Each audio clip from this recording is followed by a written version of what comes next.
What's going on, guys? Today we're talking about habits that have been holding you back. Now, this is a very interesting subject because this is all stuff that I personally have gone through the help of mentors or through my own personal experience and me having to figure it out the hard way. So this is all real stuff. If you are doing all of these things, you are going to be holding yourself back from your potential. You are not going to be living up to who you could be. So doom scrolling, number one. Doom scrolling is holding you back because it's a time suck. You are wasting so much time. I still get caught up doing this to this day, and it's something that I'm working on actively breaking myself. So you have to shut your phone down, turn your phone into a dumb phone, spend less time on social media. If you are trying to do content creation, don't watch content, create content. That is the biggest thing. You cannot get sucked into the doom scroll because it's so easy to just scroll and scroll and scroll, and you're going to not do the things that you're supposed to do because you've been scrolling. If you say you don't have time, check out your phone for how much time you've been on your phone for your screen time. If you say you don't have time to go to the gym, look at how much time you're doom scrolling. I would be hard pressed if someone actually didn't have time and they weren't doom scrolling. That would be very impressive if someone didn't have time in their day and they were not doom scrolling to go to the gym. Most of the time, if you were to cut down 50% of your doom scrolling time, that would save you 3 to 4 hours a day for some people. Poor nutrition. Poor nutrition is holding you back because you're not taking the steps necessary to set yourself up for success by providing the nutrients necessary for recovery from your training, if you are training.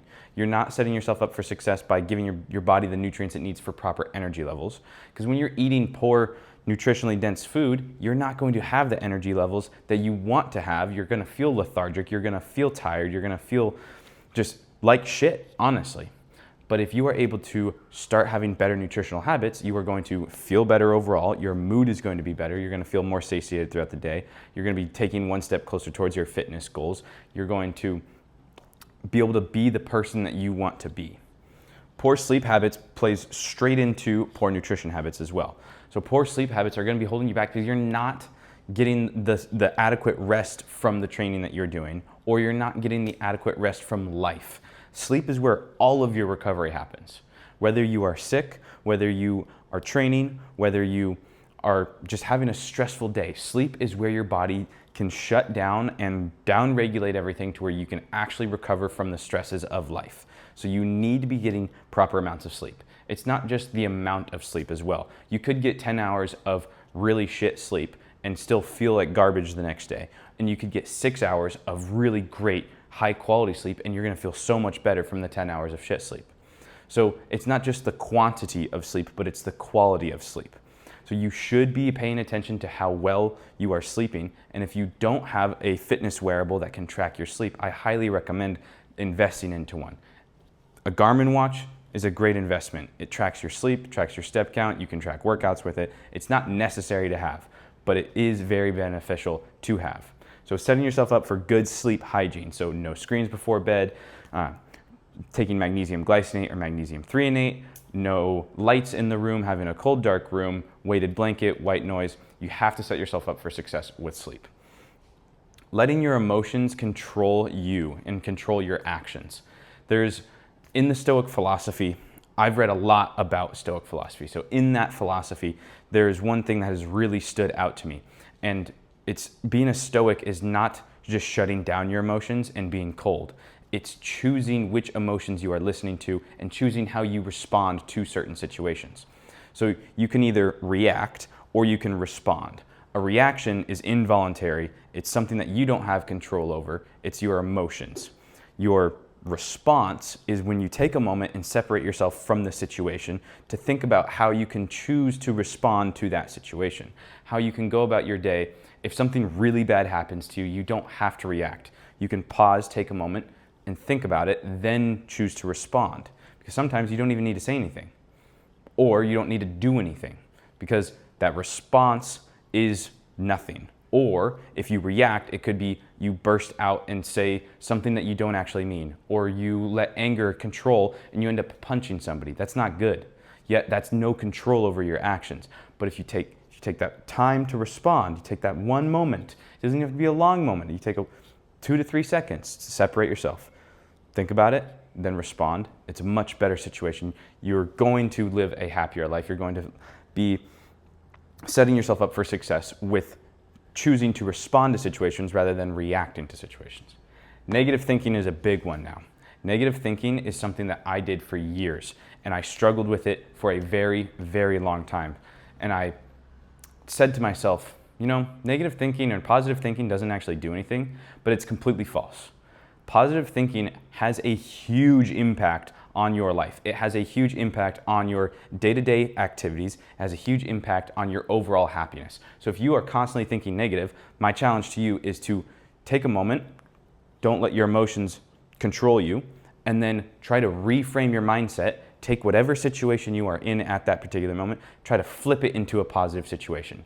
When someone negatively thinks all the time, their mind is going a million miles an hour and it's all negative thoughts. So you're going to have to do this all the time. It is something that you're gonna have to combat on a regular basis all the time. So if you are struggling with negative thinking, even if it's just one negative thought, try to break the cycle, break the loop, put a chink in the armor.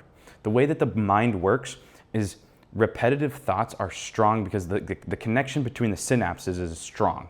So if you can try to start chipping away or put in a chink in that strong synapse cycle, that will help you break that habit of negative thinking, and you'll start to be able to form new thought processes and new habits to where that is your new regular, it's your new baseline.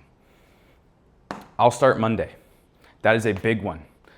Saying that you're gonna start on Monday, or I'll start next week, or I'll start on Saturday, whatever, that doesn't have to be specifically Monday. Saying that you're gonna start then, you're just delaying the inevitable of the next time you're gonna miss it, you're gonna go, oh man, I guess I'll just start tomorrow. It's like saying, okay, I'm gonna start at 2:30, and then you're doom scrolling, 2:35 rolls around, I missed it, it's not 2:30, I'll start at 2:45, so you can keep going 15 more minutes of doom scrolling. Just start now. Set your phone down, start now. Set whatever you're doing, start now. Instead of saying, I'll start on Monday, or I'll start next week, just take action. Action is the solution to so many of people's problems, and action, in my belief, is the solution to overthinking. So if you are overthinking, take action. It doesn't have to be anything crazy. It doesn't have to be anything dramatic. You don't have to completely uproot your life and move across the world or move across the country. It could be as simple as setting your phone down and going for a walk. It could be as simple as cooking the meal that you're supposed to cook instead of ordering it on DoorDash. It could be as simple as putting the phone down and connecting with a loved one. It doesn't have to be anything crazy. It's just got to be action. It's got to be something moving forward. Believing what other people think. Now, this is also these are all really big. I keep saying this one's specifically really big. These are all really big. Believing in what other people think, because some people are going to doubt you. And if you believe them, you are going to start to doubt yourself. And that plays into the overthinking, into the negative thinking, into the letting your emotions control you. Like, they're all connected. So you can't believe what other people are telling you or what other people think about you, because it's going to lead you down a path of overthinking, a path of negative thinking. So if that person is saying only positive things, awesome, fantastic. That's the stuff that you want to believe.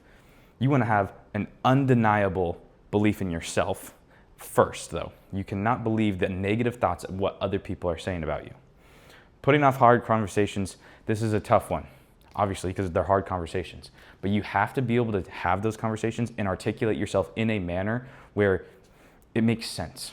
You have to be able to have those tough conversations in life, because life is always going to be hard. Life is always going to be busy. So no matter what, there's going to be tough conversations that have to be had. It sucks. It's not fun, but you have to be able to do it. And whenever you put it off, it's saying, I'll start Monday. I'll have the tough conversation when the time is right. There's going to be no right time. Life is always going to be busy. Do it now. Have the tough conversation when you're thinking about it, because 9 times out of 10, it's going to result in a better outcome than if you were to wait. If you just do it now, same thing. They're connected. All of these are connected. Never being alone with your thoughts. This one comes from doom scrolling. because people are constantly distracted. They never have time to sit and think about what is going on in their life. Going back to one of my other videos, the self-audit. You have to be able to sit alone with your thoughts to be able to do a self-audit on yourself. Because if you're constantly distracted, you're not going to be able to do that self-audit. So there should be times throughout your day where you are completely alone with your thoughts. You're able to think things through. Now, this is the tough part though, because there's the counter to this. If you are overthinking, that's when you want to take action. You can't just sit alone with your thoughts if you are overthinking, because trying to think your way through an overthinking issue is like trying to sniff your way out of a cocaine problem. It's just simply not going to work. So if you are in that cycle of you're doom scrolling and you're not sitting alone with your thoughts, but then you start to overthink that you're doom scrolling, just take action and go on a walk, go to the gym, go do something. These are all connected. You have to be able to separate yourself from the situation and not let your emotions control you when you are in these cycles. Again, these are all so connected. Changing your goals too soon. So a lot of people will start one thing, they're gonna go, oh, I wanna lose 10 pounds. And they're gonna give it a week. They only give themselves 1 week to lose 10 pounds, and then they're gonna go, oh man, I wanna build some muscle. Oh, I wanna run a marathon. Oh, I wanna compete in bodybuilding. Oh, I wanna do whatever. They just end up changing their goals too soon. They don't give themselves enough time to see progress in the way that they actually want to see progress in. Because just like with anything else in life, everything takes time. You are not going to magically become the smartest person overnight. You're not going to magically become the fittest person overnight. You have to give yourself a longer period of time than most people realize. This is for fat loss, for muscle building, for habit change, for any other aspect of your life. You have to give yourself longer than most people realize in order to accomplish said goals. Consuming more than you create. For content creators specifically, I've fallen into this issue so much because I ended up doom scrolling to where then I was consuming more than I was creating. My goal now is to try to produce the best quality content that I can and give more out than I can consume. If you are a content creator specifically, this one applies to you very heavily. But in general, if you are consuming more than you are creating, that means you are going to be doom scrolling too much and you're not spending time with loved ones. You're not creating those connections, not doing things outside where you're building new habits or trying to reframe old ones. So you have to be able to consume less and create more. And it doesn't matter if creating is simply spending time with loved ones, because that's creating a connection. It could be actually creating something physical, working with your hands, building something. It could be creating content. For an example, this tripod that my whiteboard is sitting on, I made this. I didn't go out and buy a fancy tripod. I went to Home Depot, bought 4 pieces of wood and some screws and a hinge and made a tripod so I could hold my whiteboard up. That's creating something.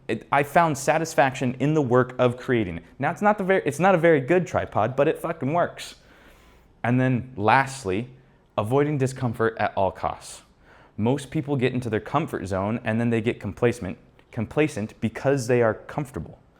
But in order to see change, in order to see growth, in order to see any aspect of your life different, you have to be uncomfortable, because change is where uncomfortable feelings is when change occurs. And again, all of these are connected. So if you are avoiding discomfort, that means you're not sitting alone with your thoughts. You're probably doom scrolling too much. You're probably going to start believing what other people think, which is going to cause negative thinking, which is going to lead you to, oh, I'll start this later. I'm busy doom scrolling right now. I'm going to start this later, which then is going to in turn cause poor sleep habits. Also, sleep habits can relate to poor nutrition habits, and then you can start to let your emotions control you. It's like in Always Sunny, it's crazy that people are letting things like this dictate their entire life when they could start simply just taking action and a lot of their issues would be solved. I feel like a madman trying to explain all of this, but this is something that I'm so passionate about because I've dealt with every single one of these. And my goal now is to help other people push through these and become the best version of themselves. So I can help them exactly the same way that I was helped at one point, move on with life and become the best version of themselves, become the version of themselves that they want to, or that they can actually be fulfilled in life. Bada bing, bada boom.